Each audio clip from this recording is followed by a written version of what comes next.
प्यारे विद्यार्थियों, क्या आपने कभी स्कूल से छुट्टी लेने के लिए बीमारी का बहाना बनाया है और फिर पूरा दिन बोर होकर आपको पछताना पड़ा हो? तो आज की कहानी आपके दिल को छू जाएगी, क्योंकि नहीं होना बीमार केवल एक मजेदार कहानी ही नहीं है, बल्कि एक बहुत ही प्यारी शिक्षा देकर के चली जाती है। नमस्कार विद्यार्थियों, आप देख रहे हैं वीके हिंदी संस्कृत गुरुकुल और मैं हूं विनोद कुमार वेदालंकार। आज हम पढ़ने वाले हैं कक्षा 7 हिंदी मल्हार पुस्तक के पाठ 5 नहीं होना बीमार के संपूर्ण प्रश्न अभ्यास की सरल और रोचक व्याख्या। तो वीडियो को अंत तक जरूर देखें, क्योंकि यह आपका वन शॉट रिवीजन बनने वाला है। तो प्यारे विद्यार्थियों, इस कड़ी में आपको अपनी जो टेक्स्ट बुक है उसे खोल करके बैठ जाइए, एक पेंसिल भी साथ में ले लीजिए और इसका जो पहला ही पड़ाव है वो है पाठ से, जिसका बिंदु है मेरी समझ से। कह देख लीजिए इसमें क्या भाग है। नीचे दिए गए प्रश्नों का सही उत्तर कौन सा है, उसके सामने तारा बनाइए। आप कुछ प्रश्नों के एक से अधिक उत्तर भी चुन सकते हैं, बिल्कुल यह आपकी बुद्धि पर डिपेंड करता है। तो पहला प्रश्न है, बच्चे के विद्यालय न जाने का मुख्य कारण क्या था? तो इसके चार विकल्प यहां दे रखे हैं। उसका विद्यालय न जाने का मन नहीं था, उसका साबूदाने की खीर खाने का मन था, उसने गृह कार्य नहीं किया था, उसे बुखार हो गया था। देखिए, वैसे तो आपको पहला, दूसरा, तीसरा जो है तीनों विकल्प सही नजर आएंगे, लेकिन इनके बेसिक जो रीजन है वो क्या है? वो है उसने गृह कार्य नहीं किया था, तो इसलिए उसको सारे जो है झंझट करने पड़े, पूरा प्रपंच रचना पड़ा, इसलिए इसी के सामने आप जो है स्टार बना दीजिए। दूसरा प्रश्न देख लेते हैं प्यारे बच्चों। दूसरा प्रश्न क्या है? कहानी के अंत में बच्चे ने कहा, क्या कहा, इसका उसने क्या निष्कर्ष निकाला कहानी के अंत में?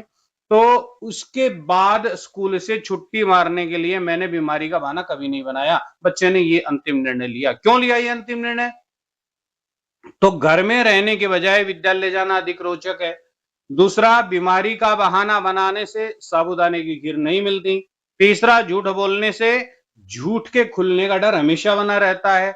चौथा, इस बहाने के कारण उसे दिन भर अकेले और भूखे रहना पड़ा। तो चौथा विकल्प जो है बिल्कुल सही है, इसके सामने आप स्टार बना दीजिए। तो तीसरा प्रश्न हम देख लेते हैं इस कड़ी में। तो तीसरा प्रश्न क्या है? लेटे लेटे पीठ दुखने लगी, इस बात से बच्चे के बारे में क्या पता चलता है? तो चार ऑप्शन यहां दे रखे हैं। उसे बिस्तर पर लेटे रहने के कारण ऊब हो गई थी, उबाऊपन आ गया था। दूसरा, उसे अपनी बीमारी की कोई चिंता नहीं रह गई थी। तीसरा, वह बिस्तर पर आराम करने का आनंद ले रहा था। चौथा, बीमारी के कारण उसकी पीठ में दर्द हो गया था। तो यहां पर आपको कौन सा विकल्प सही नजर आ रहा है? तो मुझे तो जो है पहला ही विकल्प सही नजर आ रहा है कि उसे बिस्तर पर लेटे रहने के कारण ऊब हो गई थी, उबाऊपन उसको महसूस होने लगा था, तो उसी के सामने आपको स्टार बना देना चाहिए। ठीक है, चौथा विकल्प चौथा प्रश्न देख लेते हैं बच्चों। चौथा प्रश्न है, क्या ठाठ है बीमारी के भी? तो बच्चे के मन में यह बात आई। क्यों आई? क्योंकि बीमार व्यक्ति को बहुत आराम करने के लिए मिलता है। दूसरा विकल्प है, बीमार व्यक्ति को अच्छे खाने का आनंद मिलता है। तीसरा है, बीमार व्यक्ति को विद्यालय नहीं जाना पड़ता। चौथा, बीमार व्यक्ति अस्पताल में शांति से लेटा रहता है। तो यहाँ पर बच्चे के अनुसार चौथा विकल्प सही है, पाठ के अनुसार चौथा विकल्प सही है कि बीमार व्यक्ति अस्पताल में शांति से लेटा रहता है। बच्चे ने यह महसूस किया। ठीक है जी। तो इसका ख पार्ट देख लेते हैं, उसमें क्या है? ख है, हो सकता है कि आपके समूह के साथियों ने अलग अलग उत्तर चुने हो। अपने मित्रों के साथ चर्चा कीजिए कि आपने ये उत्तर ही क्यों चुने। देखिए, बार बार चर्चा शब्द आता है पाठ के अंदर, एक्सरसाइज के अंदर, तो चर्चा करना मोस्ट कंपलसरी है, बहुत ही ज्यादा जरूरी है। जब तक आप ग्रुप डिस्कशन नहीं सीखेंगे, ग्रुप के अंदर अपनी बात को रखना नहीं, आपको प्रेजेंट करना नहीं आएगा, तब तक बात बनने वाली नहीं है। तो चलिए, तो भाई क्या हमने ये उत्तर क्यों चुना बता देते हैं। भाई, मैंने जो उत्तर चुने हैं वे मुझे कहानी की घटनाओं और भावनाओं के आधार पर सबसे उपयुक्त लगे। उदाहरण के लिए, बच्चे ने खुद कहा कि उसने होमवर्क नहीं किया था, इसलिए स्कूल नहीं गया। उसने बीमारी का बहाना बनाया, जिससे घर में अकेले और उसको भूखा रहना पड़ा, और बिस्तर पर लेटे लेटे उसको उबाऊपन हो गया, इसलिए उसने फिर कभी बीमारी का बहाना न बनाने का निश्चय लिया। तो ये आप अपने लॉजिक, अपने कारण जो हैं बता सकते हैं। मिलकर करें मिलान। तो ठीक है जी, मिलान कर लेते हैं, पेंसिल से मिलान कर देंगे, इसमें क्या परेशानी वाली बात है। पाठ में से चुनकर कुछ शब्द, कुछ शब्द दे रखे हैं कॉलम 1 में, कुछ शब्द हैं तो और अपने समूह में इन पर चर्चा की। देखिए बार बार डिस्कस करने के लिए कह रहा है, तो आपको जो है अपने समूह में डिस्कस करना चाहिए, इन्हें इनके सही अर्थों के साथ मिलान कर देना है, जो सही अर्थ है उसके साथ मिला देना है। मिला देंगे, नंबर 1 को नंबर 8 से मिला दीजिए। नंबर 1 क्या है? साबूदाना। तो नंबर 8 में क्या रखा हुआ है? इसका अर्थ कि सागू नामक वृक्ष के तने का गूदा होता है सागूदाना, और यह पहले आटे के रूप में प्राप्त किया जाता है और फिर कूट कर दानों के रूप में इसको सुखा लिया जाता है। ये पूरा प्रोसेस एक फैक्ट्री के अंदर होता है। तो दूसरा शब्द है यहाँ वार्ड, तो 2 को 1 से मिला दीजिए। क्या है 1 में? किसी विशिष्ट कार्य के लिए घेर कर बनाया हुआ स्थान। नंबर 3 है नर्स, तो 3 को 9 से मिला दीजिए। वह व्यक्ति जो रोगियों, घायलों या वृद्धों आदि की देखभाल करता है उसे नर्स कहते हैं। नंबर 4 है रजाई, तो 4 को 2 से मिला दीजिए। रजाई क्या होती है? रजाई होती है प्यारे बच्चों, किसे कहते हैं रजाई? एक प्रकार का जाड़े का ओढ़ना होता है, सर्दी में इसको ओढ़ा जाता है, जिसका कपड़ा दोहरा होता है, इसके बीच में रुई भरी जाती है, तो हमें सर्दी से बचाता है। नंबर 5 को नंबर 3 से मिला दीजिए। नंबर 5 क्या है? थर्मामीटर। तो थर्मामीटर सबको ही पता है क्या होता है, ठीक है, फिजिक्स लैब में भी रखा हुआ मिल जाएगा, आप अपने स्कूल की फिजिक्स लैब में जाकर के देख सकते हैं कि शरीर का जो टेम्परेचर होता है, तापमान होता है, जैसे बुखार आदि नापने के लिए एक छोटा सा यंत्र होता है। जब आप डॉक्टर के यहाँ जाते हैं, बुखार हुआ होगा तो डॉक्टर ने भी कई बार जो है टेम्परेचर मापा होगा। नंबर 6 को 4 से मिला दीजिए। नंबर 6 पर है काढ़ा। 4 पर क्या है? कई तरह की जड़ी बूटियों और औषधियों को उबाल कर, जैसे हम चाय को उबाल करके पका करके बनाते हैं, उसके रस से जो एक पेय पदार्थ बनता है, इसे सर्दी, जुकाम, खांसी, बुखार, पाचन में बड़ी समस्याओं में लाभदायक माना जाता है। ठीक है जी। हाँ, तो इस प्रकार को 6 से 4 से मिला दीजिए। नंबर 7 को 5 से मिला दीजिए। Dry cleaner. ड्राई क्लीनर क्या होता है? नंबर 5 में बता दिया गया है, रेशमी, ऊनी, मलमल, नाजुक कपड़ों को पानी, साबुन और डिटर्जेंट के बिना मशीनों से साफ करने वाला व्यक्ति ड्राई क्लीनर, बिना पानी के उसको साफ करने वाला। नंबर 8 को 6 से मिला दीजिए। नंबर 8 शब्द क्या है? ताजमहल। तो ताजमहल के बारे में सबको पता है, नंबर 6 पे पढ़ लीजिए। उत्तर प्रदेश के आगरा शहर में स्थित 17वीं सदी में निर्मित एक विश्व प्रसिद्ध स्मारक है, जो सफेद संगमरमर से बना हुआ है। नंबर 9 को नंबर 7 से मिला दीजिए। नंबर 9 क्या है? अरहर, एक प्रकार की दाल होती है, 7 नंबर पे रखा हुआ है, जिसे तुहर भी कहा जाता है। अगला पॉइंट है प्यारे बच्चों, इसमें पंक्तियों पर चर्चा। तो ठीक है जी, पंक्तियों पर चर्चा कर लेते हैं।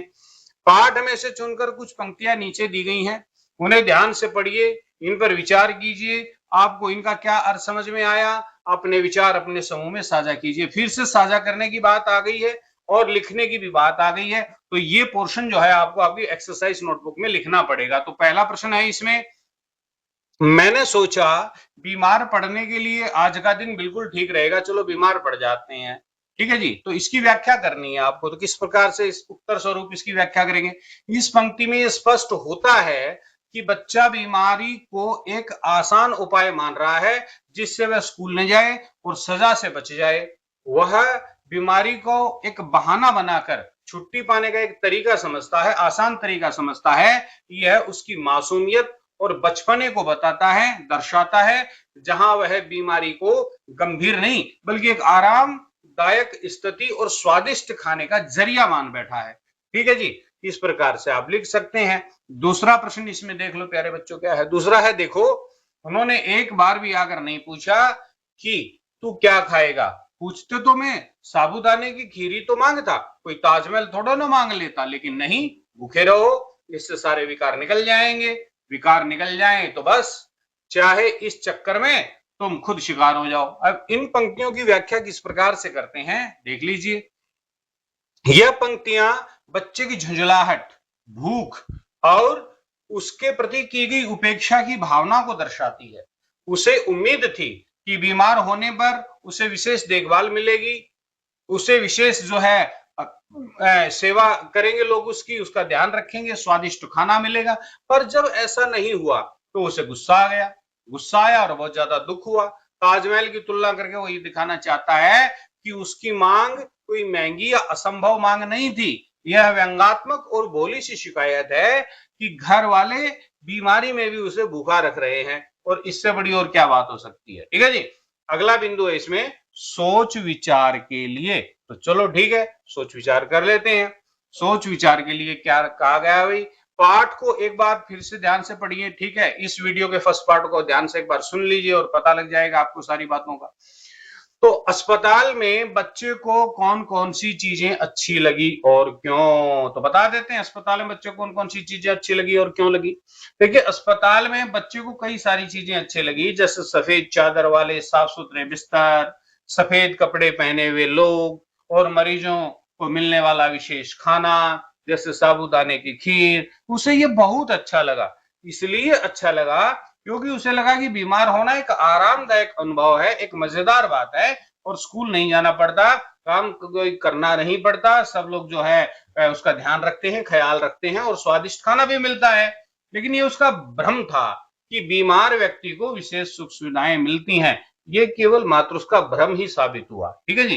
खैर, प्रश्न क्या है भाई, कहानी के अंत में बच्चे को महसूस हुआ कि उसे स्कूल जाना चाहिए था। क्या आपको लगता है कि उसका निर्णय सही था? अगर सही था तो क्यों, बताइए, एक्सप्लेन कीजिए। हाँ बिल्कुल, बच्चे का निर्णय बिल्कुल सही था। उसे अंत में महसूस हो गया कि झूठ बोलकर बीमारी का बहाना बनाना न केवल गलत बात है, बल्कि इससे उसे दिन भर अकेलापन भी महसूस हुआ, उबाऊपन महसूस हुआ, भूखा रहना पड़ा, वो ऊब गया उस प्रकार की जिंदगी से। यह अनुभव उसे ये सिखाता है कि विद्यालय में रहना, दोस्तों और शिक्षकों के साथ समय बिताना, ये बहुत अच्छी बात है। ये इस स्थिति से तो बहुत ही बेहतर है और सच्चा अनुभव है, बजाय झूठ के सहारे आराम की उम्मीद करना। ठीक है जी। गए भाग देख लेते हैं प्यारे बच्चों। इसमें क्या, जब बच्चा बीमारी का या बीमार पड़ने का बहाना बनाकर बिस्तर पर लेटा रहा तो उसके मन में कौन कौन से भाव आ रहे थे। इसमें संकेत भी दिया गया है कि मन में उत्पन्न होने वाले विकार या विचारों को भाव कहते हैं। उदाहरण के लिए जैसे क्रोध, दुख, भय, करुणा, प्रेम, दया, ये सब दिखाई तो देते नहीं है, भाव अंदर से आते हैं। ठीक है जी। तो वो भाव कौन कौन से आ रहे थे बता दीजिए। तो बिस्तर पर लेटे लेटे बच्चे के मन में कई प्रकार के भाव आ रहे थे, तो उसको जो है पॉइंट वाइज लिखना है। नंबर 1, जैसे क्रोध, जब किसी ने उससे खाने के लिए नहीं पूछा तो उससे क्रोध आया, गुस्सा आया। नंबर 2, दुख का भाव, उसे दुख हुआ कि वह भूखा रह गया और किसी ने उसकी परवाह नहीं की। नंबर 3, पछतावा, उसे झूठ बोलकर जो किया उसका उसे बहुत पछतावा हुआ। नंबर 4, ईर्ष्या, घर के सदस्य अच्छा अच्छा खाना खा रहे थे, इससे उसको जलन होने लगी, ईर्ष्या होने लगी। उलझन, उसे समझ में नहीं आ रहा था कि उसने जो सोचा था वो क्यों नहीं हुआ, उसका प्लान फेल क्यों हो गया। ठीक है जी। तो वो बड़ी उधेड़बुन में था। गह प्रश्न देख लेते हैं प्यारे बच्चों। इसमें गह प्रश्न क्या है। गह है, कहानी में बच्चे ने सोचा था कि ठाठ से साफ सुथरे बिस्तर पर लेटे रहो, साबूदाने की खीर खाते रहो। आपको क्या लगता है, असल में बीमार हो जाने और इस बच्चे की सोच में कौन कौन सी समानताएं और अंतर होंगे, तो बता दीजिए। इसमें कौन सी दिक्कत वाली बात है, पहले समानताएं बता दीजिए, अंतर बता देंगे फिर बाद में। तो समानताएं क्या है कि व्यक्ति जब बीमार होता है तो बीमार व्यक्ति को आराम करने के लिए मिलता है, बिल्कुल मिलता है। दूसरी समानता क्या है कि उस पर विशेष ध्यान दिया जाता है, बिल्कुल। अब अंतर क्या हुआ, अंतर हुआ कल्पना में। बच्चा सोचता था कि बीमारी आराम और स्वादिष्ट खाने का समय है। वास्तव में असल में क्या हुआ उसके साथ, असल में बीमारी में शरीर दुखता है, भूख नहीं लगती और कई बार खाना मिलता ही नहीं, मतलब डॉक्टर परहेज बता देता है, खाने के लिए मना कर देता है। तो बीमारी असहज, अकेलापन से भरी हुई और थकाने वाली होती है, जबकि बच्चे की सोच में वो मजेदार लग रही थी। बच्चे ने सोचा ये कोई बड़ी ही मजेदार बात है। ठीक है जी, ऐसा। तो आज अपने अनुभवों के आधार पर इस प्रश्न पर विचार कर सकते हैं कि कहानी वाले बच्चे की कल्पना जो है वो वास्तविकता से कितनी दूर थी, कितनी अलग थी। ठीक है जी। ओके, अगला प्रश्न है 5वां। नानी जी और नाना जी ने बच्चे को बीमारी की दवा दी और उसे आराम करने के लिए कहा। बच्चे को खाना नहीं दिया गया। क्या आपको लगता है कि उन्होंने सही किया? आपको ऐसा लगता है तो क्यों लगता है, तो बता देते हैं भाई। ऐसा हमको लगता है तो क्यों लगता है। हाँ देखिए, उन्होंने सही किया। क्यों किया? क्योंकि उन्होंने बच्चे की बातों पर भरोसा कर लिया और उसे बीमार समझा और बीमार समझ करके उसको दवा दी। अब बीमारी में हल्का भोजन या उपवास करना कई बार बहुत ज्यादा जरूरी होता है, खासकर पेट दर्द में उपवास करना चाहिए और चीजें नहीं खानी चाहिए। उन्होंने इसलिए खाना नहीं दिया ताकि वो जल्दी से ठीक हो जाए, उसके पेट को, शरीर को आराम मिले। इससे बच्चे को भी ये शिक्षा मिली कि झूठ बोलने से परेशानी और ज्यादा बढ़ती है। आगे से उसे सच बोलना चाहिए, मैं भविष्य में कभी भी झूठ नहीं बोलूंगा, हमेशा सच का सहारा लेकर के जीवन को बिताऊंगा। ठीक है जी। अगला इसमें पॉइंट है प्यारे बच्चों, अगला पॉइंट क्या है? अनुमान और कल्पना। तो अनुमान और कल्पना का कई भाग देख लेते हैं। कहानी के अंत में बच्चा नाना जी और नानी जी को सब कुछ सच सच बताने का निर्णय कर लेता, तो कहानी में आगे क्या होता, ये आपको अनुमान लगाना है। ठीक है जी, बता दीजिए। संकेत भी यहां दिया गया है कि उसका दिन कैसे बदल जाता, उसकी सोच और अनुभव कैसे होती है, आपको सब इसमें लिखना पड़ेगा। तो ठीक है, बता देते हैं। देखिए, यदि कहानी के अंत में बच्चा नानी जी और नाना जी को सब कुछ सच सच बताने का निर्णय लेता, तो आगे यह हो सकता था। क्या हो सकता था? अब पॉइंट बना करके लिखिए क्या क्या हो सकता था। वैसे तो ये बिंदु सबके अलग अलग हो सकते हैं, मैंने अपनी तरफ से दिए, आप अपनी सोच कल्पना शक्ति के आधार पर दीजिए। तो बच्चा जब नानी जी और नाना जी के सामने सच स्वीकार कर लेता कि उसने बीमार का या बीमारी होने का बहाना बनाया था, तो शुरुआत में तो हो सकता है उसको थोड़ी डांट पड़ती या नाना नानी जी थोड़े नाराज हो सकते थे, लेकिन उसके साहस और ईमानदारी को देखकर वे उसकी सराहना भी तो कर सकते थे, उसमें क्या दिक्कत है। दूसरा पॉइंट, दूसरी बात क्या हो सकती है? नाना जी उसे समझाते कि झूठ बोलने से जीवन में परेशानियां बढ़ती हैं और हमेशा सच बोलना ही अच्छा होता है। नानी जी उसे कुछ हल्का फुल्का खाने को दे देती ताकि वो भूखा न रहे। तीसरी बात क्या हो सकती थी? इसके अलावा या इसके बाद बच्चा खुद को हल्का और महसूस करता कि भाई मैंने सच बता दिया, तो उसके पास झूठ का बोझ नहीं रहता, ढोना पड़ता उसको, और वह ये अनुभव करता कि झूठ बोलने से कहीं बेहतर है कि हम अपनी गलती को स्वीकार करें और आगे से अपने इस प्रकार के व्यवहार में सुधार करें। तो वह निश्चय करता कि अब वह कभी भी बहाने नहीं बनाएगा और ईमानदारी से अपना काम करेगा, ईमानदारी से स्कूल जाया करेगा। ठीक है जी। चौथी बात क्या हो सकती थी कि इस प्रकार जो है उसका दिन बहुत अच्छा बीतता, उसे खाना मिलता, वो बता देता कि मुझे खाने की साबूदाने की खीर खाने का मन है, तो हो सकता है नानी जी उसके लिए साबूदाने की खीर ही बना देती, कौन सी बड़ी बात है। मन की बेचैनी दूर हो जाती और वह एक मूल्यवान जीवन की शिक्षा को सीख लेता, एक जो है बहुत ही बेशकीमती लाइफ वैल्यू को अपने जीवन में ऐड कर लेता। वैसे तो अभी भी उसने सीखा है, कोई ऐसी बात नहीं है। ठीक है जी। हाँ, तो खैर प्रश्न क्या है इसका? कहानी में बच्चे को नानी जी के स्थान पर आप हैं, ऐसा मान लीजिए कि आप बच्चे की नानी हैं। आप सारे नाटक को समझ गए हैं, लेकिन चाहते हैं कि बच्चा सारी बात आपको खुद बताए। अब आप क्या करेंगे? अब इसमें संकेत भी दिया गया, इस सवाल में आपको नानी जी की जगह लेकर के सोचना है और एक मनोरंजक योजना बनानी है जिससे बच्चा आपको स्वयं सारी बातें बता दे। तो आपको एक योजना के साथ काम करना पड़ेगा, एक प्लान बना करके चलना पड़ेगा। ठीक है जी। तो लिख देते हैं इसका उत्तर प्यारे बच्चों। यदि मैं उस बच्चे की नानी होती या उसकी नानी की जगह होती, तो मुझे बच्चे का सारा नाटक समझ में आ गया होता, लेकिन मैं चाहती कि बच्चा खुद सारी बातें मुझसे बता दे, मुझे न पूछना पड़े। तो मैं एक मनोरंजक योजना बनाती। तो मेरी योजना कुछ इस प्रकार से रहती, मैं जानबूझकर बच्चे से कुछ ज्यादा सहानुभूति जताती, उससे कहती तू बहुत बीमार लग रहा है बेटा, लगता है तुझे अस्पताल ले जाना पड़ेगा, वहां इंजेक्शन लगेंगे, बड़ी बड़ी सुइयां लगेंगी और दवाई भी दी जाएगी।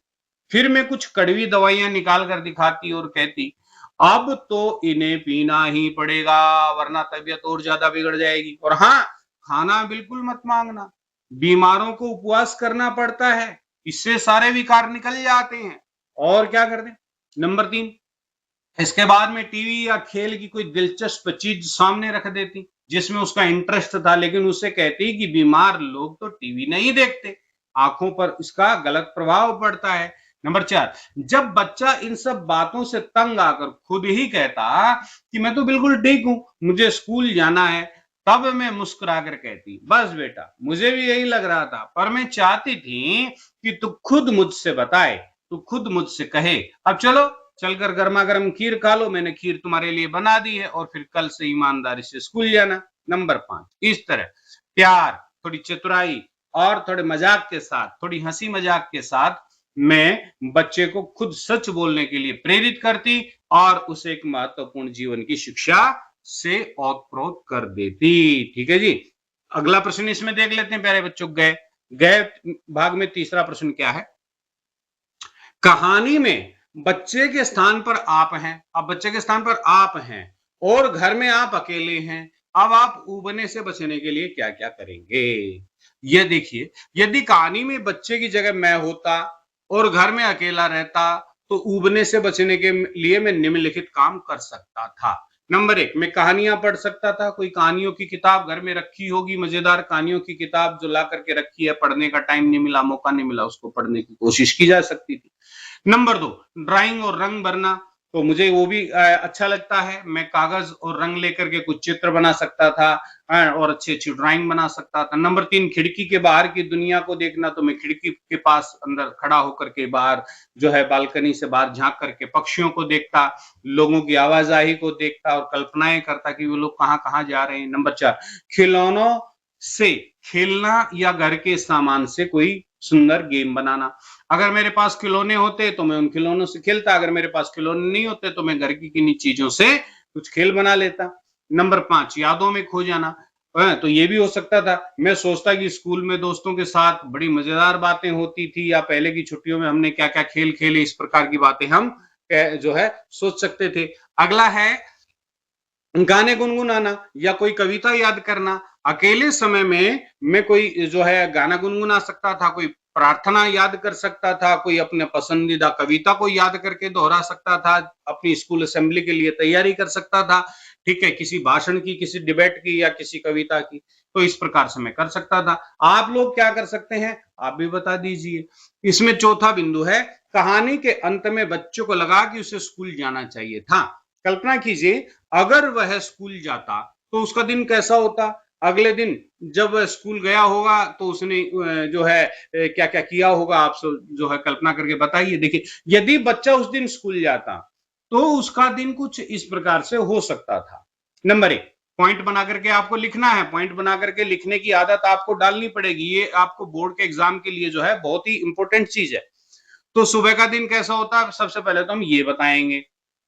देखिए, सुबह वह समय पर उठकर तैयार होता, स्कूल की यूनिफॉर्म पहनता। दूसरा, नानी जी प्यार से उससे नाश्ता कराती जिससे वह खुश होकर के स्कूल जाता। नंबर 3, स्कूल पहुंचकर वह अपने दोस्तों से मिलता और उनके साथ बातें करता। नंबर 4, कक्षा में वह पढ़ाई में ध्यान देता और अध्यापक की बातें ध्यान से सुनता। नंबर 5, खेल के समय वह मैदान में दौड़ता, खेलता, हंसी मजाक करता। नंबर 6, जो है रिसेस में खाना खाता। तो ये हो सकता था सारी बातें, ये पूरी की पूरी बातें आप लिख देंगे। अगले दिन जब वह स्कूल गया होगा, बीमारी के बहाने की छुट्टी मारने के बाद अगले दिन गया होगा तो क्या हुआ होगा, बता देते हैं तो क्या हुआ होगा। कल्पना से बताना है। तो हमारी कल्पनाएं तो कुछ इस प्रकार से हैं, आपकी कल्पनाएं क्या रही होंगी तो आप अपने हिसाब से भी लिख सकते हो।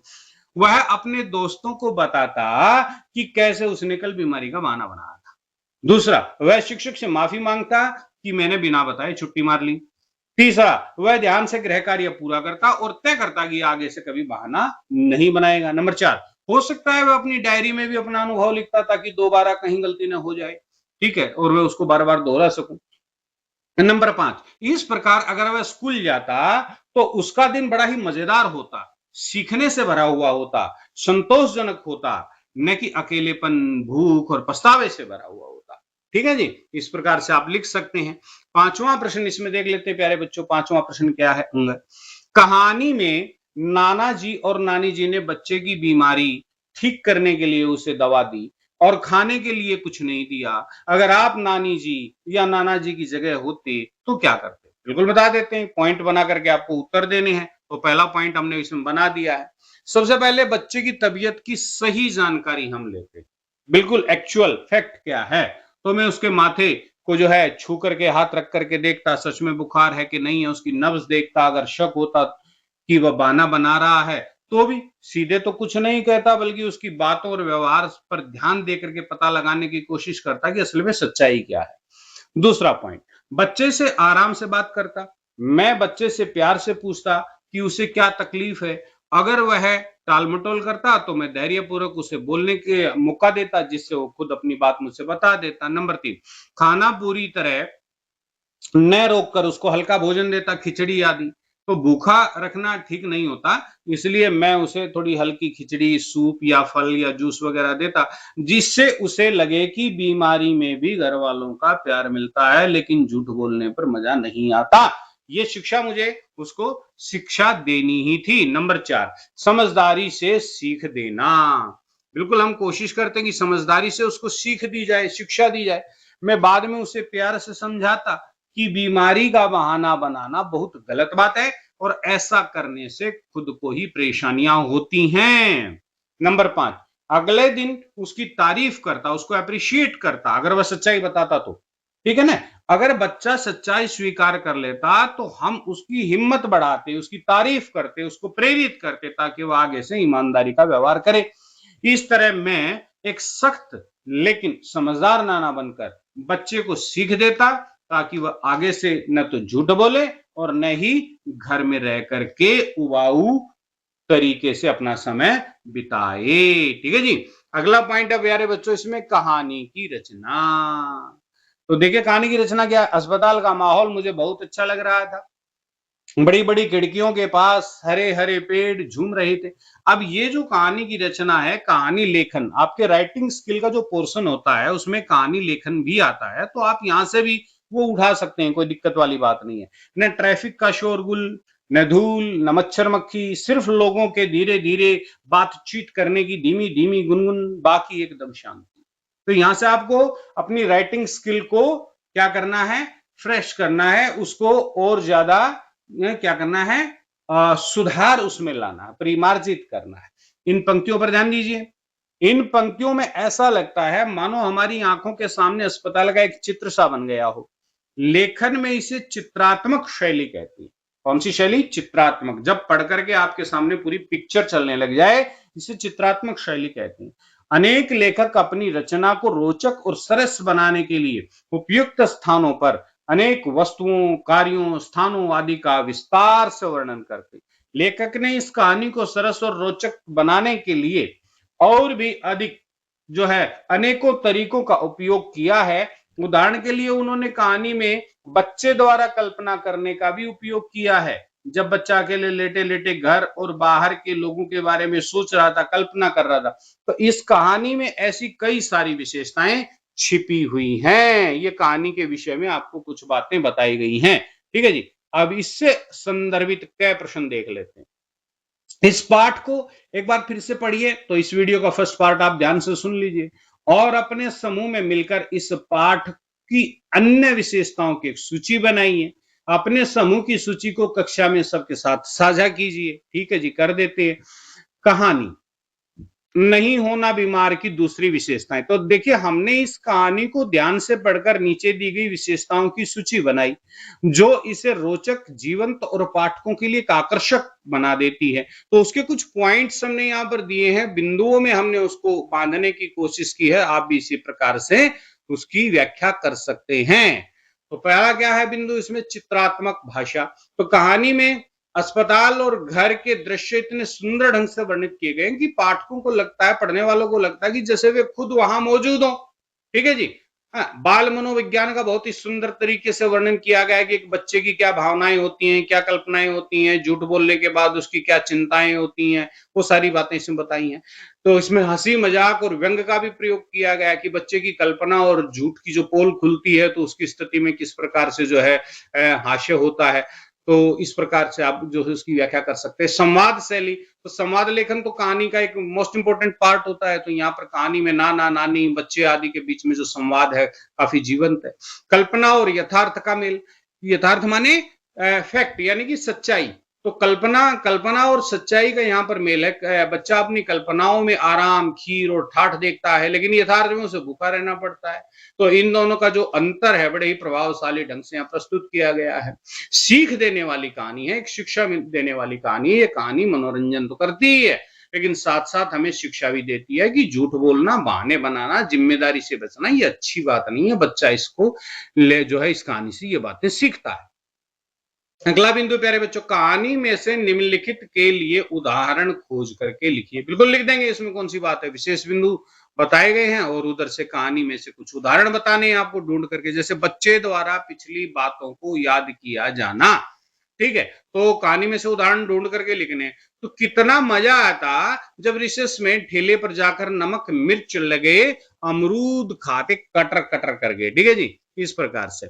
दूसरा है हास्य। हास्य का मतलब होता है हंसी मजाक का उपयोग किया गया है। कोई कोई ताजमहल तो नहीं मांग लेता, लेकिन नहीं, भूखे रहो, इससे सारे विकार निकल जाएंगे। निकल गए विकार बस, ठीक है। ऐसे कहानी में से एग्जाम्पल ढूंढ करके आपको लिख देने हैं। बच्चे द्वारा सोचने के तरीके में बदलाव आना। बिल्कुल, बच्चे ने अपने सोचने का जो तरीका है उसमें बदलाव किया है। किस प्रकार से बदलाव किया है देखिए।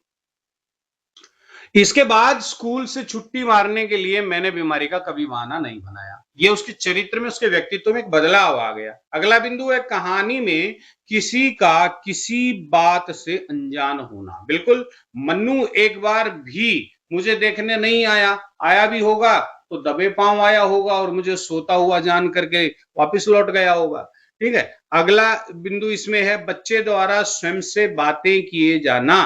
तो बच्चे ने स्वयं से बातें कई बार की हैं। देखो, उन्होंने एक बार भी आकर के नहीं पूछा कि तू क्या खाएगा, पूछते तो मैं साबूदाने की खीर ही तो मांगता। तो उस बच्चा स्वयं से बात कर रहा है। अगला बिंदु प्यारे बच्चों इसमें समस्या और समाधान। तो कहानी को एक बार से फिर से पढ़ लीजिए। तो बच्चे के कई बिंदु है इसमें। बच्चे के सामने एक समस्या थी, उसने उस समस्या का क्या समाधान निकाला। देखिए, बच्चे ने स्कूल का गृह कार्य नहीं किया था। उसे डर था कि अगर वह स्कूल गया तो उसे डांट पड़ेगी और सजा मिलेगी। इसलिए उसने क्या समाधान निकाला। इसलिए उसने बीमारी का झूठा बहाना बनाया ताकि स्कूल न जाना पड़े। उसने बुखार का नाटक किया, बिस्तर पर लेट गया, वह सोच कर कि उसे आराम मिलेगा, साबूदाने की खीर मिलेगी और जो है लोग उसकी सेवा करेंगे। अगला प्रश्न है इसमें, नाना जी के सामने क्या समस्या थी, उन्होंने उस समस्या का क्या समाधान निकाला। देखिए, उन्हें बच्चे की बीमारी पर विश्वास तो हुआ, पर उनके अनुभव और समझ में उन्हें संदेह में डाल दिया कि शायद बच्चा कुछ नाटक कर रहा है। इसलिए उन्होंने बच्चे पर कोई विशेष ध्यान नहीं दिया, बल्कि केवल दवा दी और आराम करने के लिए कहा। तो उन्होंने बच्चे से सीधे कुछ नहीं किया कहा, बल्कि उसे अकेला छोड़ दिया ताकि वह स्वयं अपनी गलती का एहसास करे और अपने अनुभव से खुद सीखे। तो उनके इस सटीक और चुपचाप व्यवहार ने बच्चे को सोचने का मौका दिया और अंत में वह खुद समझ गया कि स्कूल जाना ज्यादा अच्छा था। चलो अब इस कहानी से जुड़ी थोड़ी व्याकरण पर चर्चा कर लेते हैं। शब्द से जुड़े शब्द नीचे दिए गए स्थानों में बीमार से जुड़े शब्द पाठ में से चुनकर के लिखिए। तो ठीक है, इस डायग्राम को आप पूरा कर सकते हैं। मैंने कुछ शब्द यहां पर डाल दिए हैं, जैसे पीठ दर्द, बुखार, नर्स, काढ़ा, अस्पताल, सिर दर्द, दवा आदि। ठीक है जी। खोजबीन, कहानी में से वाक्य ढूंढ कर लिखिए जिनसे पता चलता है कि कहानी में सर्दी के मौसम की घटनाएं बताई गई हैं। बिल्कुल, हम लिख देते हैं कहानी में से ढूंढ करके, उसमें क्या दिक्कत है। तो कहानी जो है वो सर्दी के मौसम की है, तो कैसे पता चला। तो पता चला कि उसे दाल चावल में मसल कर खा रहे हैं, जब रहा नहीं गया तो रजाई फेंक कर खड़ा हो गया। रजाई से पता चल गया कि ठंडी का मौसम है। सब पर एक सफेद जैसी चादर और लाल कंबल। तो लाल कंबल से पता चल गया कि हाँ भाई सर्दी का मौसम है। मैंने सोचा बीमार पड़ने के लिए आज का दिन बिल्कुल ठीक रहेगा, चलो बीमार पड़ जाते हैं। मैं रजाई से निकला ही नहीं। अब रजाई से फिर पता चल रहा है कि ठंडी का मौसम था। मैं रजाई में पड़ा पड़ा घर में चल रही गतिविधियों का अनुमान लगा रहा था। तो रजाई शब्द बार बार आ रहा है, इससे पता चल रहा है कि सर्दी का मौसम था। बच्चे को बहाना बनाने के परिणाम का आभास हो गया, उसका रिजल्ट का अनुभव हो गया। कैसे अनुभव हुआ। इसके बाद स्कूल से छुट्टी मारने के लिए मैंने बीमारी का कभी बहाना नहीं बनाया। ठीक है। दूसरा, हे भगवान, यह तो अच्छी खासी बोरियत हो गई, पूरा दिन कोई कैसे लेटा रहे, और शाम को, क्या शाम को भी मैं, नाना जी जो है मुझे बाहर नहीं जाने देंगे। अरे सारे बच्चे हल्ला मचाते हैं, आंगन में खेल रहे होंगे और मैं बिस्तर में पड़ा पड़ा जख मार रहा हूंगा, अकलबंद और पड़ो बीमार। तो अपने आप को डांट रहा है बच्चा। ठीक है जी, ये इसका रिजल्ट निकला। गए प्रश्न देख लेते हैं। बच्चे को खाना पीना बहुत प्रिय है। हाँ बिल्कुल, लगता तो है कहानी को पढ़ करके सभी को प्रिय होता है खाना पीना। तो देखो, उन्होंने एक बार भी आकर के नहीं पूछा कि तू क्या खाएगा। पूछते तो मैं साबूदाने की खीर ही तो मांगता, कोई ताजमहल थोड़ी ना मांग लेता। ठीक है जी। दूसरा पॉइंट, क्या ठाठ है बीमारी के भी। मैंने सोचा ठाठ से साफ सुथरे बिस्तर पर पड़े रहेंगे, साबूदाने की खीर खाते रहेंगे। तीसरा, जरा आंख लगती तो खाने की चीजें ही मुझे सपने में दिखाई देती, गर्मा गर्म खस्ता, कचौरी, मावे की बर्फी, बेसन की चिक्की, गोलगप्पे। तो इन सबसे पता चल रहा है कि बच्चे का खाने में बड़ा इंटरेस्ट है। नंबर 4, आज क्या खाना बना होगा, खुशबू से तो दाल चावल का पता चल रहा है। तो मतलब इससे पता चल रहा है कि बच्चे के खाने में बहुत ही ज्यादा इंटरेस्ट है। तो वह प्रश्न है, बच्चे को स्कूल जाना अच्छा लगता है? बिल्कुल अच्छा लगता है। देखिए, इस पाठ के जितने भी रिटर्न नोट्स हैं आपको सुनने चाहिए, समझने चाहिए, और रिटर्न नोट्स यानी लिखित सामग्री के लिए आप हमारे ब्लॉग पर जाकर के विजिट कर सकते हैं। इस वीडियो के डिस्क्रिप्शन में मैं अपने ब्लॉग का लिंक आपको डाल दूंगा, वहां से आप जो है हमारे ब्लॉग पर विजिट कर सकते हैं। बच्चे को स्कूल जाना अच्छा लगता है? बिल्कुल अच्छा लगता है। इससे तो स्कूल जाना ही अच्छा रहता, ठीक रहता। सजा मिलती तो मिल जाती। अरे कितनी सजा मिलती है, जब रिसेस में ठेले पर नमक मिर्च लगा करके अमरूद खाते, कितना मजा आता। और आज दिया गया होमवर्क, बाप रे बाप, उसका क्या होगा, उसकी कॉपी मांगोगे, अरे भाई मैं तो रुआंसा सा हो गया। इससे पता चलता है कि बच्चे को स्कूल जाना ही अच्छा लगता है। अब कर लेते प्यारे बच्चों पाठ के शीर्षक पर चर्चा। तो पाठ का शीर्षक क्या है, देख लेते। पाठ का शीर्षक है नहीं होना बीमार। क्या शीर्षक है? नहीं होना बीमार। तो आपने जो कहानी पढ़ी, इसका नाम है नहीं होना बीमार। आपने समूह में चर्चा करके लिखिए। अब लिखना है, देखियो आपको एक्सरसाइज नोटबुक में लिखना पड़ेगा कि ये नाम उपयुक्त है या नहीं, ये जो शीर्षक है ये ठीक है या नहीं है। आपने उत्तर के कारण भी बताइए। हाँ, नहीं होना बीमार इस कहानी के लिए बहुत ही उपयुक्त शीर्षक है। अब उसके कारण क्या हो सकते हैं, वो कारण भी हमें बताने पड़ेंगे, तो बता देते हैं। देखिए, यह कहानी एक ऐसे बच्चे की कहानी है जिसने स्कूल से छुट्टी पाने के लिए बीमारी का बहाना बनाया। दूसरा कारण क्या है, लेकिन जब वह घर में अकेला, भूखा और उबा हुआ रहा, तब उसे समझ आया कि बीमार होना कोई सुख की या मजेदार बात नहीं है। तीसरा, अंत में वह खुद ही निर्णय लेता है कि अब बीमारी का बहाना कभी नहीं बनाएगा, क्योंकि बीमारी में ठाठ नहीं बल्कि तकलीफ होती है। नंबर 4, कहानी की अंतिम पंक्ति, इसके बाद स्कूल से छुट्टी मारने के लिए मैंने बीमारी का बहाना कभी नहीं बनाया, ये दर्शाती है कि वह अब बीमार होने का बहाना जिंदगी में कभी नहीं बनाएगा। इसलिए ये शीर्षक न केवल कहानी के मुख्य अनुभव को दर्शाता है, बल्कि इसका जो नैतिक संदेश है जो हमें लेखक देना चाहता है वो भी स्पष्ट हो जाता है। ठीक है जी। ख बिंदु, तो ख क्या है, यदि आपको इस कहानी को कोई अन्य नाम देना हो तो आप क्या नाम देंगे? आपने ये नाम क्यों सोचा ये भी बताना, यानी आपको शीर्षक देना अपनी तरफ से। अब मैंने एक शीर्षक दे दिया, सच का सबक। क्या दे दिया? सच का सबक। अब यह शीर्षक उस सबक को दर्शाता है, उस शिक्षा को दर्शाता है जो बच्चे ने झूठ बोलने और उसके परिणाम भोगने के बाद सीखा। ठीक है जी। अगला बिंदु क्या है प्यारे बच्चों, देख लेते हैं। अगला बिंदु है चेहरों पर मुस्कान, मुंह में पानी। तो कै प्रश्न क्या है, इस कहानी में अनेक रोचक घटनाएं हैं जिन्हें पढ़कर चेहरे पर मुस्कान आ जाती है। इस कहानी में किन बातों को पढ़कर आपके चेहरे पर भी मुस्कान आ गई है, उन्हें रेखांकित कीजिए, उनको अंडरलाइन कीजिए, उन लाइनों को छांट करके लिखिए। ठीक है, बता देते हैं। मैंने सोचा बीमार पड़ने के लिए आज का दिन बिल्कुल ठीक रहेगा, चलो बीमार पड़ जाते हैं। तो मुझे ये लाइन पढ़ करके बड़ा आनंद आया। ठीक है, और क्या ठाठ है बीमारी के भी, ये लाइन को भी आप अंडरलाइन कर सकते हैं। तीसरा, उन्होंने एक बार भी आकर के नहीं पूछा कि तू क्या खाएगा। अरे पूछता तो मैं साबूदाने की खीर ही तो मांगता, कोई ताजमहल तो थोड़ा ही मांग लेता। तो इन पंक्तियों को भी आप अंडरलाइन कर सकते हैं। ख बिंदु क्या है इसमें, इस कहानी में किन वाक्यों को पढ़कर आपके मुंह में पानी आ गया था, उन्हें रेखांकित कीजिए। रेखांकित करने का मतलब है कि उन्हें छांट करके लिखना आपको। ठीक है जी। तो मैंने यहां लिख दिए हैं। क्या ठाठ है बीमारी के भी, मैंने सोचा ठाठ से साफ सुथरे बिस्तर पर पड़े रहो और साबूदाने की खीर, तो साबूदाने की खीर सुनते ही मुंह में पानी आ जाता है।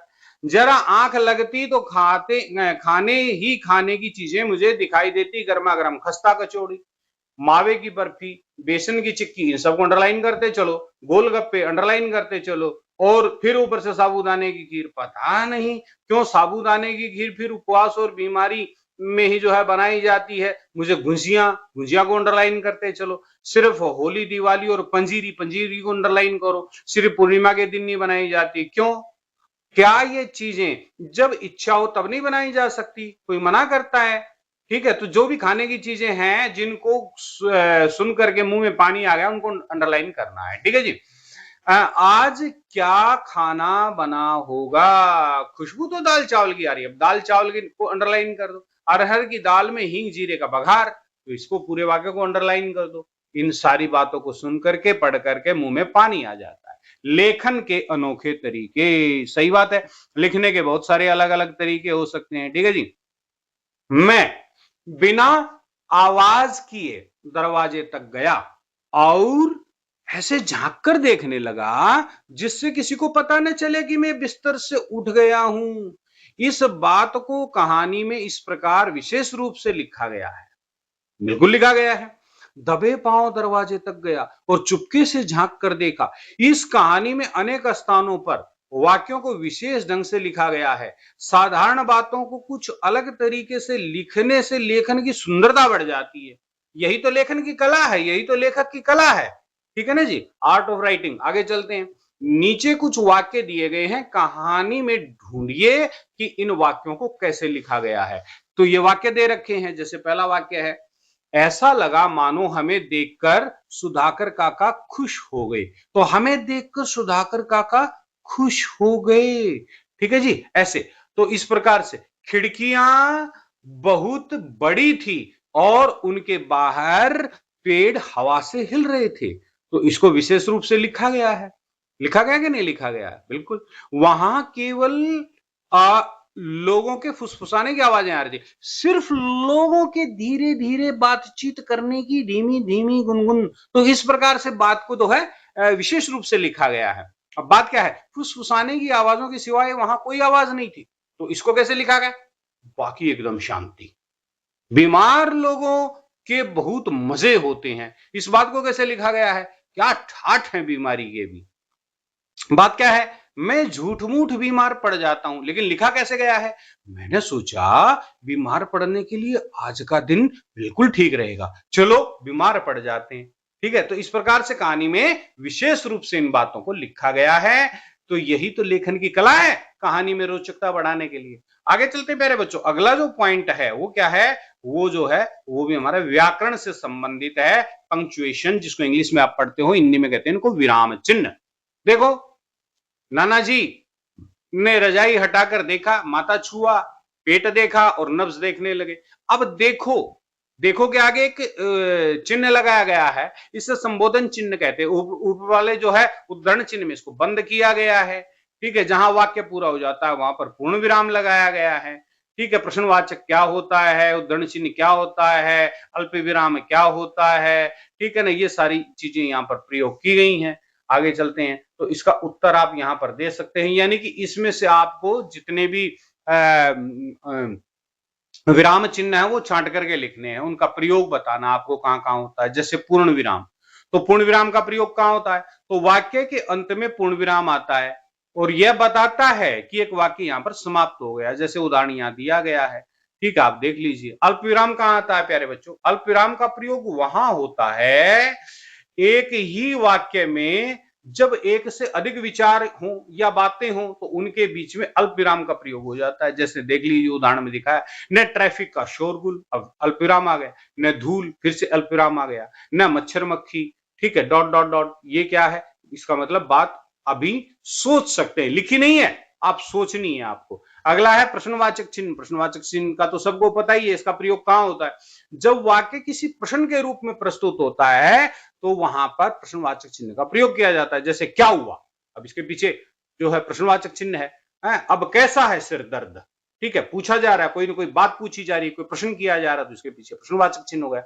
अगला है जी विस्मयादिबोधक चिन्ह, है जिसको जिस बात से आश्चर्य हो, विस्मय हो, है जब वाक्य में कोई खुशी हो, दुख हो, ठीक है जी, वहां पर किस भावनाओं का जब प्रयोग होता है तो वहां पर इस चिन्ह का प्रयोग किया जाता है, जैसे यहां पर किया गया है, देखें इस प्रकार से। उद्धरण चिन्ह, उद्धरण चिन्ह क्या होता है? मैंने आपको पहले ही बता दिया। जब किसी के शब्दों को ज्यों का त्यों कह दिया जाए, जिसको कोटेशन कहते हैं, ज्यों का त्यों कह दिया जाए, तब उन्हें उद्धरण चिन्ह कहते हैं। जैसे यहां पर इन्वर्टेड कोमास कहते हैं, इसको इंग्लिश में प्रयोग किया गया है।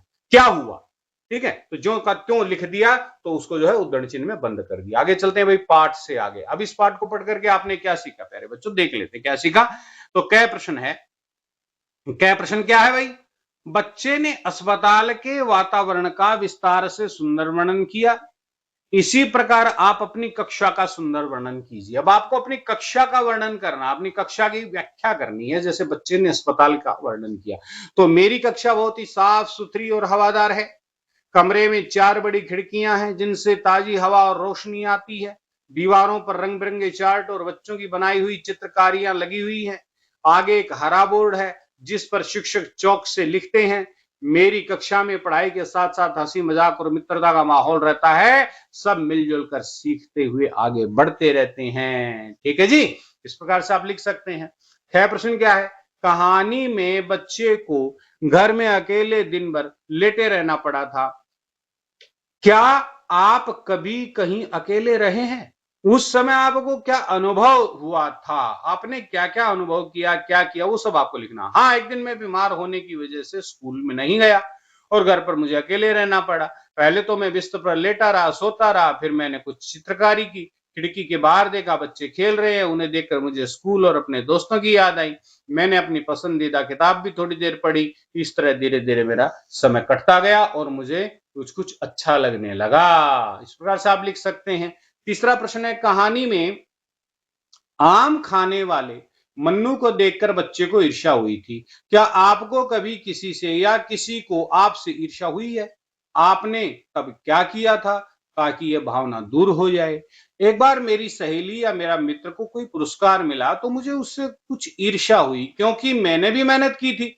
लेकिन फिर मैंने सोचा कि उसने सचमुच में अच्छा ही कुछ न कुछ काम किया होगा और मैंने भी उसको बधाई दी। इसके बाद मैं और मेहनत करने लगा या लगी ताकि अगली बार मैं भी पुरस्कार जीत सकूं। इस तरह मेरी ईर्ष्या मेरे मोटिवेशन में बदल गई, प्रेरणा में बदल गई। तीसरा प्रश्न देख लेते हैं प्यारे बच्चों।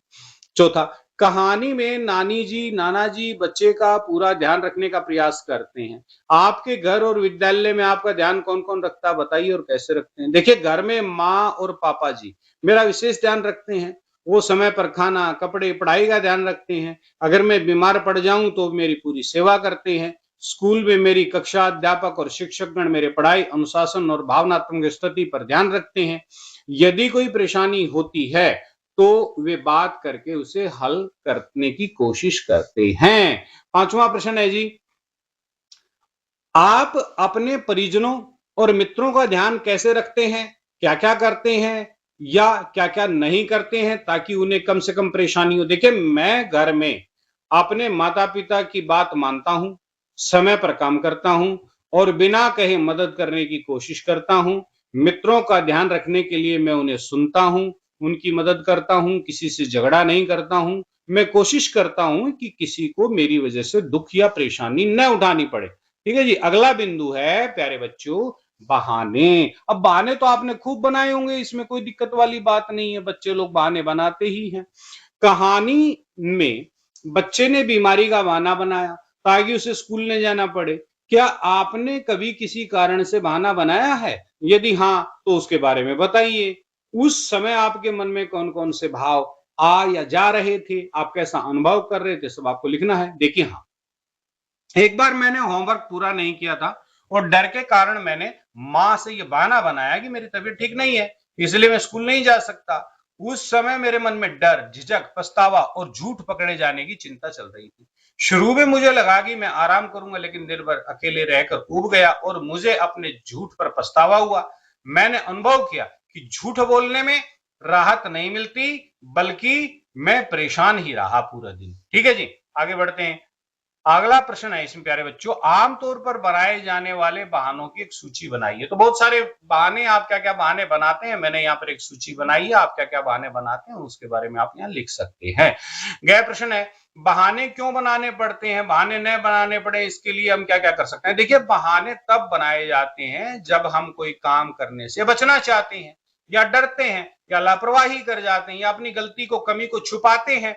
यह स्थिति तब आती है जब ईमानदारी और आत्मविश्वास की कमी होती है। तो बहाने न बनाने पड़े इसके लिए हमें क्या करना चाहिए? देखिए, समय पर काम पूरा करना चाहिए, जिम्मेदारी से अपना काम करना चाहिए, अपनी गलतियों को स्वीकार करना चाहिए, आत्मविश्वास और ईमानदारी को अपनाना चाहिए, डरने की बजाय सच बोलने की आदत डालनी चाहिए, अपने काम की बेहतर योजना बनानी चाहिए और समय का जो है सही से सेटलमेंट करना चाहिए, अपने टाइम की मैनेजमेंट करके चलना चाहिए। अनुमान, चलो अनुमान लगा लेते हैं भाई। अनुमान का मतलब होता है प्यारे बच्चों अंदाजा। देखिए, मैं रजाई में पड़ा घर में चल रही गतिविधियों का अनुमान लगाता रहा। कहानी में बच्चे ने अनेक प्रकार के अनुमान लगाए हैं। क्या आपने कभी किसी अनदेखे व्यक्ति, वस्तु, पशु पक्षी, स्थान आदि के विषय में कोई अनुमान लगाया है? इसके बारे में, किसके बारे में लगाया है और क्या अनुमान लगाया और कब लगाया है, विस्तार से आप समझाइए। इसके बारे में कुछ संकेत भी दिया गया है, जैसे पेड़ से आने वाली आवाज सुनकर किसी प्राणी की आवाज का अनुमान लगा लेना, कहीं दूर रहने वाली किसी संबंधी रिश्तेदार के विषय में सुनकर उसके बारे में अनुमान लगा लेना।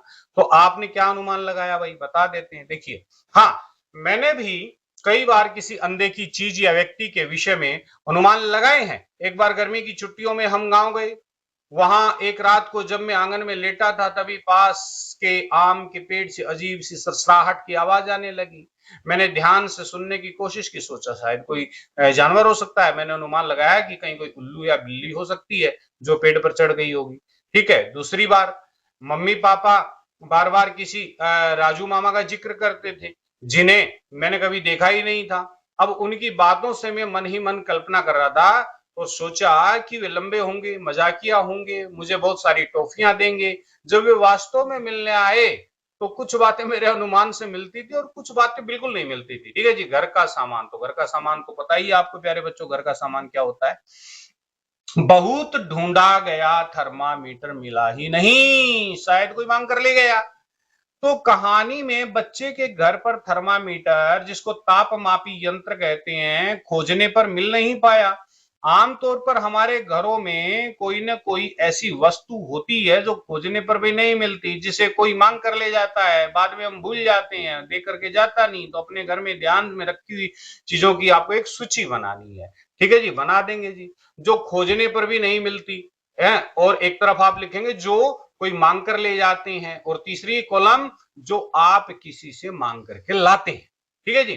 तो आप उनका मैंने यहाँ पर एक बनाया है, जो है डायग्राम, आप देख लीजिए। चश्मा है, खोजने पर भी नहीं मिलता। मोबाइल चार्जर है, पेन है, सुई धागा है, कैंची है, ठीक है ना, टेप है, रिमोट कंट्रोल है, स्कूल की आईडी है, घर की चाबी है, कोई प्यारी सी पुरानी नोटबुक है। ये चीजें कई बार क्या होती हैं कि खोजने पर भी नहीं मिलती है, कोई मांग कर ले जाता है। जैसे थर्मामीटर है, किताबें हैं, कॉपियां हैं, बैडमिंटन रॉकेट सामग्री है, वगैरह वगैरह। ये बहुत सारी चीजें हैं जो नहीं मिलती। ठीक है। हमको भी कई बार पड़ोसियों से सामान मांग करके लाना पड़ता है। कई बार हमारा सिलेंडर खत्म हो गया, सीडी है, सिलाई मशीन है, ब्लूटूथ स्पीकर और कई सारी चीजें जो हमें मांग करके लानी पड़ती हैं। खान पान और आप, अगला बिंदु है इसमें, खान पान और आप।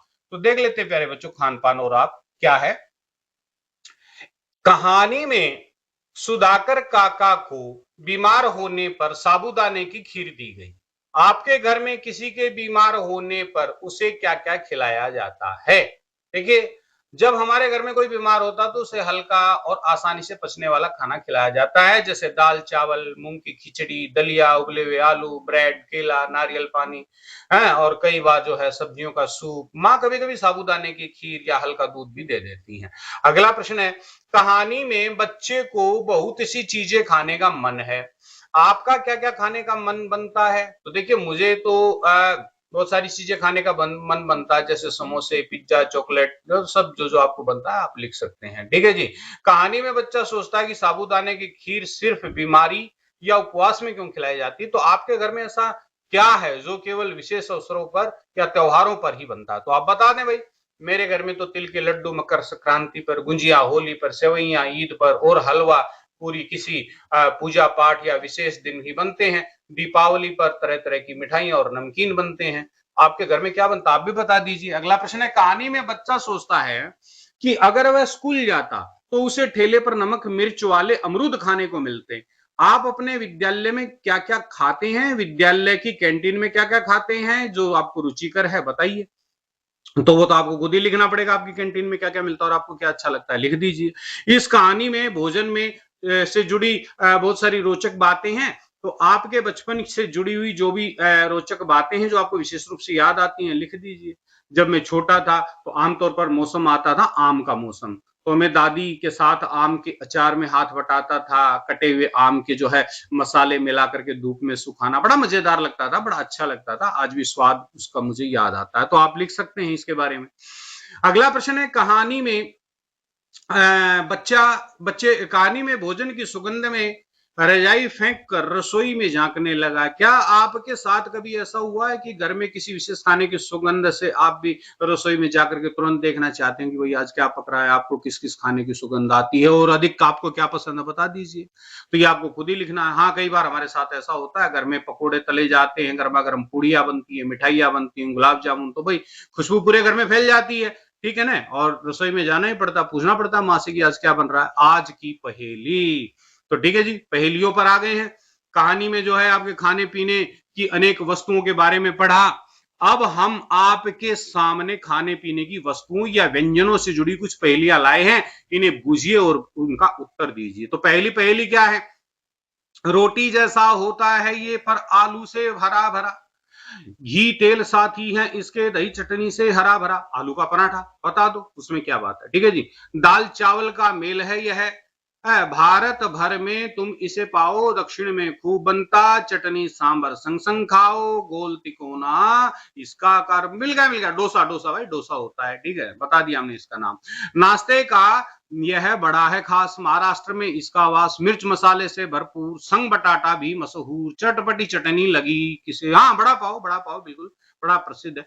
बेसन से बने चौकोर या गोल, गुजरात में बड़ा है बोल। अरे ढोकला भाई, हाँ, खाने में नरम गरम पानी से भरा हुआ धनिया मिर्ची के साथ। अगला है भाई, गोल गोल पानी से भर के, अरे गोलगप्पे, गोल गोल पानी से भरे गोलगप्पे, पानी पूरी, बता दो। ठीक है ना। हरे साग संग मुझको बात, अरे हरे साग संग तो बाजरे की रोटी, मक्के की रोटी, आप बता सकते हैं।